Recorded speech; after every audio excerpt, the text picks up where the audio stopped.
தென்பெண்ணை ஆற்றின் குறுக்கே கட்டப்படும் படுக்கை அணையின் பணிகள் நிறைவடையாமல் தண்ணீர் வெளியேறுவதால் அணையின் உறுதி தன்மை பாதிப்படைவதாக விவசாயிகள் கவலை தெரிவித்துள்ளனர். கிருஷ்ணகிரி மாவட்டத்தில் உள்ள தென்பெண்ணை ஆற்றின் குறுக்கே படுக்கை அணை அமைக்கும் பணி நடைபெற்று வருகிறது. நிலையில் பணிகள் நிறைவு பெறாமலேயே கிருஷ்ணகிரி கேஆர்பி அணையில் இருந்து உபரி நீர் திறந்து விடப்பட்டது. இதனால் அகரம் படுகை அணை நிரம்பி தண்ணீர் வெளியேறுகிறது.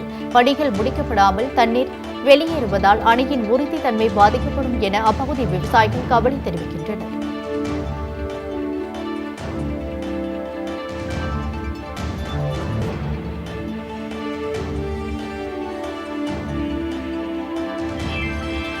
திருப்பூர் மாவட்டம் தாராபுரம் பேருந்து நிலையம் அருகில் உள்ள டாஸ்மாக் கடை மூடப்பட்டதால் அப்பகுதி மக்கள் மகிழ்ச்சி அடைந்தனர். அந்த கடையை மூடக்கோரி கடந்த 17 ஆண்டுகளாக அப்பகுதி மக்கள் போராடி வந்தனர். ஆனால் கடையை அகற்ற அதிகாரிகள் நடவடிக்கை எடுக்கப்படவில்லை. நிலையில் சமூக சேவகி செல்வராணி கடந்த 1 வருடமாக தனி ஆளாக நின்று பல கட்ட போராட்டங்களை நடத்தினார். இதனையடுத்து அந்த டாஸ்மாக் கடைக்கு இன்று மூடு விழா நடத்தியதால் சமூக சேவகி செல்வராணி அப்பகுதி மக்களுடன் இணைந்து பட்டாசு வெடித்து இனிப்பு வழங்கி கொண்டாடினார்.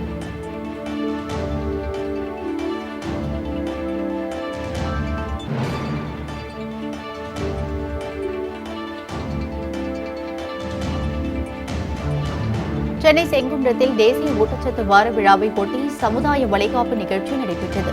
சமூக நலன் மற்றும் மகளிர் உரிமைத்துறை ஒருங்கிணைந்த குழந்தைகள் வளர்ச்சி திட்டப்பணிகள் சார்பில் நடைபெற்ற இவ்விழாவில் கலந்து கொண்ட சட்டமன்ற உறுப்பினர் சுதர்ஷன் நிகழ்ச்சியை துவக்கி வைத்தார். தொடர்ந்து இதில் கலந்து கொண்ட 100க்கும் மேற்பட்ட கர்ப்பிணி பெண்களுக்கு சந்தன நலங்கு வைத்து வளையல்கள் மாட்டி வளைகாப்பு செய்யப்பட்டது. மேலும் கர்ப்பிணி பெண்களுக்கு ஊட்டச்சத்து பெட்டகம், சீர்வரிசை போன்ற பொருட்கள் வழங்கப்பட்டது.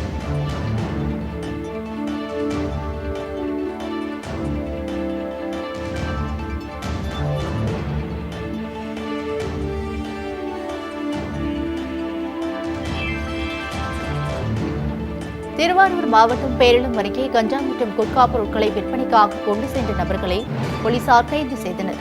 பேரளம் அருகே உள்ள ரயில்வே கேட் பகுதியில் தனிப்படை போலீசார் வாகன சோதனையில் ஈடுபட்டனர். அப்போது சந்தேகத்திற்கிடமாக வந்த டெம்போ வாகனத்தை சோதனை செய்தனர். அதில் 21 சாக்கு மூட்டைகளில் சுமார் 612 கிலோ புகையிலை மற்றும் குட்கா இருப்பது தெரியவந்தது. இதனையடுத்து அவற்றையும் வாகனத்தையும் பறிமுதல் செய்த போலீசார் ஸ்ரீராம் மற்றும் பரணிதரன் ஆகியோரை பிடித்து பேரளம் காவல் நிலையத்தில் ஒப்படைத்தனர். இதனையடுத்து அவர்களிடம் நடத்தப்பட்ட விசாரணையில் நீடாமங்கலத்தில் இருந்து கொல்லிமாங்குடி பகுதியில் உள்ள முகமது என்பவரின் மளிகை கடைக்கு போதைப் பொருட்களை ஏற்றி சென்றது தெரியவந்தது. பின்னர் இவர்களையும் மளிகை கடை உரிமையாளர் முகமதுவையும் போலீசார் கைது செய்தனர்.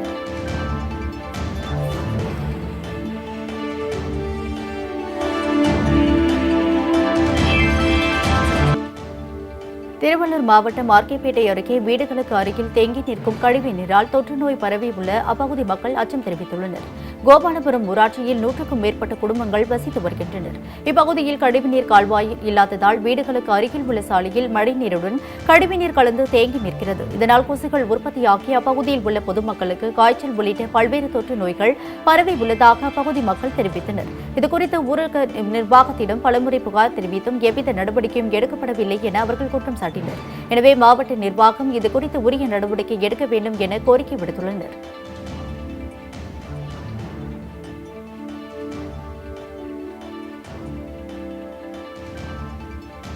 திருவண்ணாமலை மாவட்டம் ஆரணியில் அரசு பள்ளி மாணவனுக்கு கொரோனா தொற்று ஏற்பட்ட சம்பவம் அப்பகுதியில் பெரும் பரபரப்பை ஏற்படுத்தியுள்ளது. ஆரணி டவுன் கோட்டை வீதியில் உள்ள அரசு நிதி உதவி பெறும் கல்லூரி செயல்பட்டு வருகிறது. இங்கு சுமார் 1900 மாணவ மாணவிகளுக்கு சுழற்சி முறையில் வகுப்புகள் நடத்தப்பட்டு வருகின்றன. நிலையில் அப்பள்ளியில் பயிலும் 11ஆம் வகுப்பு மாணவனுக்கு காய்ச்சல் ஏற்பட்டதை அடுத்து கொரோனா பரிசோதனை மேற்கொள்ளப்பட்டது. அதில் மாணவனுக்கு கொரோனா தொற்று இருப்பது உறுதியானது. இதனையடுத்து வகுப்புகள் பாதியில் நிறுத்தப்பட்டு மாணவர்கள் வீட்டிற்கு அனுப்பி வைக்கப்பட்டனர். மேலும் 3 நாட்களுக்கு பள்ளிக்கு விடுமுறை அளித்து மாவட்ட கல்வித்துறை உத்தரவிட்டுள்ளது.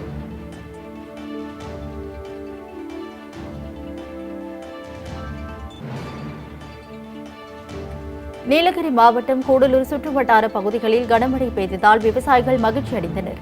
கூடலூர் சுற்றுவட்டார பகுதியில் கடந்த 2 நாட்களாக வெயிலின் தாக்கம் அதிகரித்து காணப்பட்டது. நிலையில் தற்போது அப்பகுதியில் தொடர்ந்து 2 மணி நேரம் கனமழை பெய்தது. இதனால் பொதுமக்களின் இயல்பு வாழ்க்கை பாதிக்கப்பட்டது. சாலையில் மழைநீர் பெருக்கெடுத்து ஓடியதால் வாகன ஓட்டிகள் பெரும் அவதிக்குள்ளாக்கினர். எனினும் விவசாயம் செழிப்படையும் என்னும் காரணத்தினால் விவசாயிகள் மகிழ்ச்சியடைந்தனர்.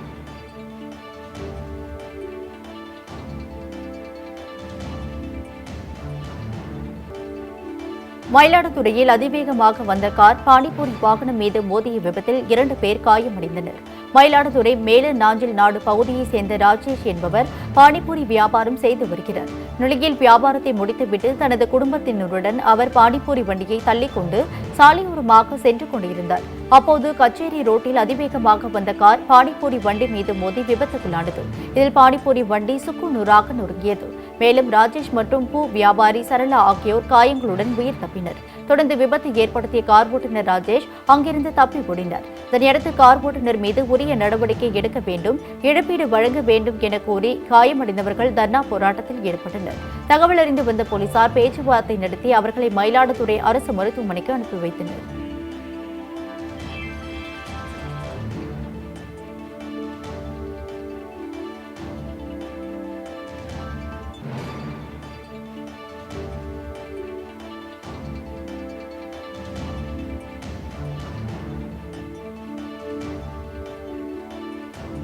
கிருஷ்ணகிரி மாவட்டம் ஓசூர் அருகே காரில் கடத்தி வரப்பட்ட மதுபான பாட்டில்களை போலீசார் பறிமுதல் செய்தனர்.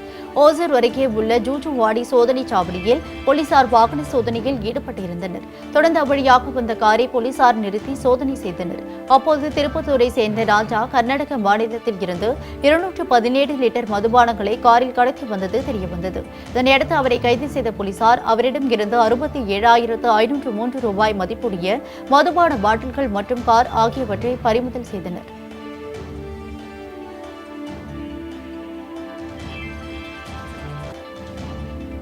கோவை மாவட்டம் பொள்ளாச்சி அருகே அரசு உயர்நிலைப் பள்ளி மாணவர்கள் மற்றும் ஆசிரியருக்கு கொரோனா தொற்று உறுதி செய்யப்பட்டதை அடுத்து பள்ளிக்கு 3 நாட்கள் விடுமுறை அளிக்கப்பட்டுள்ளது.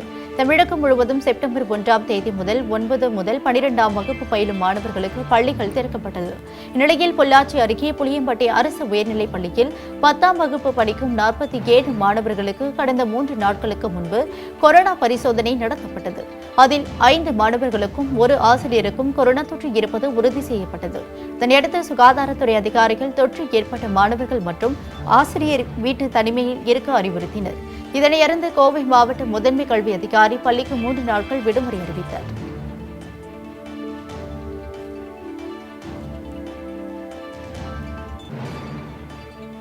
பெட்ரோல் டீசல் விலை உயர்வை கண்டித்து மதுரை மாவட்டம் திருப்பரங்குன்றத்தில் போக்குவரத்து தொழிலாளர்கள் சங்கம் சார்பில் ஆர்ப்பாட்டம் நடைபெற்றது.